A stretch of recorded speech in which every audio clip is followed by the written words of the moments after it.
Excel dashboard designing की next video में मैं आपका स्वागत करती हूँ। आज हम सीखेंगे bar chart and column chart के बारे में। तो देखिए हमारे पास पाइवट डाटा है जहाँ पे हमने क्या किया है, top 10 countries by sale and top 5 सब कैटेगरीज बाय सेल रिप्रेजेंट की हैं। हम क्या करना चाहते हैं, टॉप 10 कंट्रीज के लिए हम बार चार्ट क्रिएट करना चाहते हैं एंड टॉप 5 सब कैटेगरीज के लिए हम कॉलम चार्ट क्रिएट करना चाहते हैं।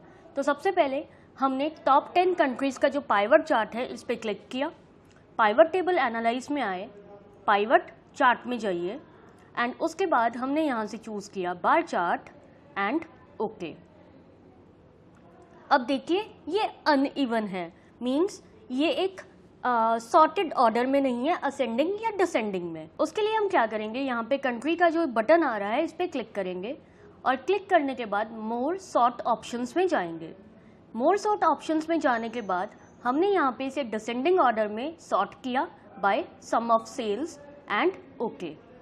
देन उसके बाद हम क्या करेंगे, ये जो बटन्स हैं इनको हाइड करेंगे। बटन्स हाइड करने के लिए राइट क्लिक करें और hide all field buttons on chart पे क्लिक कर दीजिए।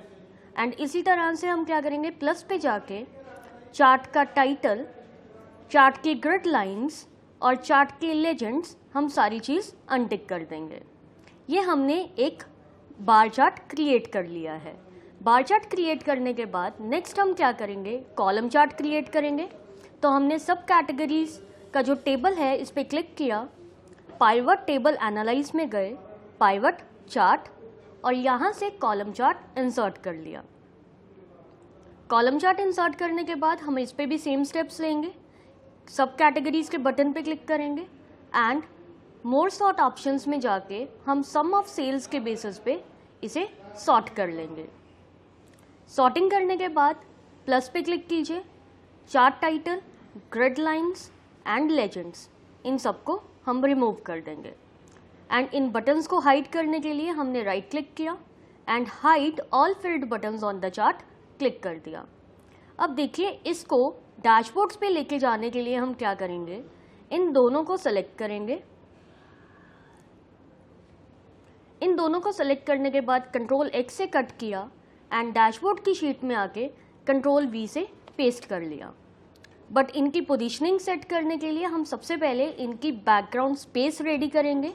तो उसके लिए इंसर्ट में जाइए, इंसर्ट में जाके इलस्ट्रेशंस एंड इलस्ट्रेशन से हमने एक शेप ड्रॉ की जिसमें हम अपने बार चार्ट को पेस्ट करेंगे।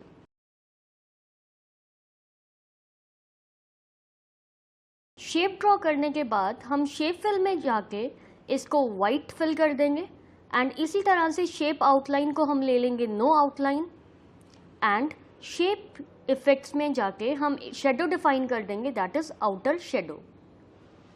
इतना करने के बाद हमने यहाँ से बार चार्ट को उठाया और इस शेप के अंदर इंसर्ट कर दिया। अब देखिए ये शेप के बैक साइड में जा रहा है, तो इसको फ्रंट में लाने के लिए हम क्या करेंगे, फॉर्मेट में आइए, फॉर्मेट में आके ब्रिंग फॉरवर्ड की जो एरो है इस पर क्लिक करके ब्रिंग टू फ्रंट कर दीजिए एंड इस शेप के अंदर हम इस बार चार्ट को सेट कर देंगे।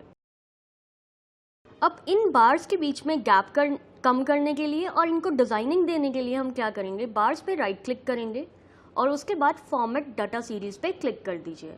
अब इसके अंदर देखिए गैप विड्थ है, गैप विड्थ को हम क्या कर देंगे, यहाँ से रिड्यूस कर देंगे। देन गैप विड्थ को रिड्यूस करने के बाद हमने जो हमारी कंट्रीज है इन पे क्लिक किया, होम में गए, होम में जाके इनको बोल्ड कर दिया और इनका जो कलर है वो क्या कर दिया, ब्लैक। इसी तरह से नीचे जो हमारी सेल्स अमाउंट है हमने इसको सेलेक्ट किया, इसको बोल्ड किया एंड इसको भी ब्लैक कलर डिफाइन कर दिया।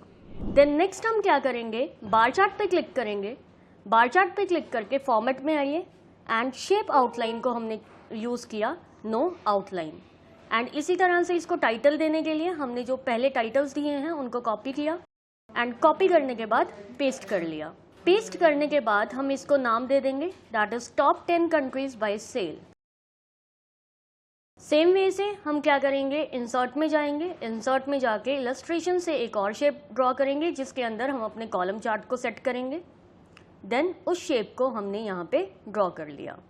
शेप ड्रॉ करने के बाद शेप फिल में आइए एंड शेप फिल से इसको वाइट कलर दीजिए। शेप आउटलाइन से हमने नो आउटलाइन लिया एंड शेप इफेक्ट से हमने शेडोज डिफाइन की, that is outer shadow. Next हम क्या करेंगे, हम कॉलम चार्ट पे क्लिक करेंगे, ब्रिंग फॉरवर्ड की जो साइड एरो है इस पे क्लिक करके इसे ब्रिंग फ्रंट कर दीजिए एंड सेम वे से हम क्या करेंगे, इस कॉलम चार्ट को इस शेप के अंदर सेट कर देंगे। देन इसी के साथ हम इसमें थोड़े से चेंजेस करेंगे, जैसे शेप फिल को हमने कर दिया नो फिल एंड जैसे ही हमने कॉलम पे क्लिक किया, कॉलम पे क्लिक करने के बाद हम जो गैप विड्थ है इसको रिड्यूस कर देंगे एज पर आर नीड। आपको जितनी भी गैप विड्थ चाहिए आप उतनी ले सकते हैं। सेम वे से हमने सेल्स को सिलेक्ट किया, सेल्स को सिलेक्ट करके हमने इसको बोल्ड कर दिया एंड सेम वे से सब कैटेगरीज को सिलेक्ट करके भी हमने इसे बोल्ड कर दिया। देन नाम देने के लिए हमने यहाँ पे जो पहले नेम्स दिए हैं उन्हीं नेम्स को कॉपी पेस्ट किया है। कॉपी पेस्ट करने के बाद हम इसको नेम डिफाइन कर देंगे, दैट इज टॉप 5 सब कैटेगरीज बाय सेल्स। अब ये देखिए हमारा डैशबोर्ड रेडी हो चुका है, जिसमें हमने KPIs, donut, pie chart, column chart और बार चार्ट सारी चीज़ें इंसर्ट कर दी हैं। नेक्स्ट वीडियो में हम सीखेंगे किस तरह से हम स्लाइसर्स को डैशबोर्ड में ऐड कर सकते हैं और लिंक बटन्स को क्रिएट कर सकते हैं। अगर आपको आज की वीडियो में कोई भी डाउट है तो हमें कमेंट करके ज़रूर बताएं। अगर आपको वीडियो अच्छी लगी तो वीडियो को लाइक कीजिए, चैनल को सब्सक्राइब कीजिए और बेल आइकन को दबाना ना भूलें।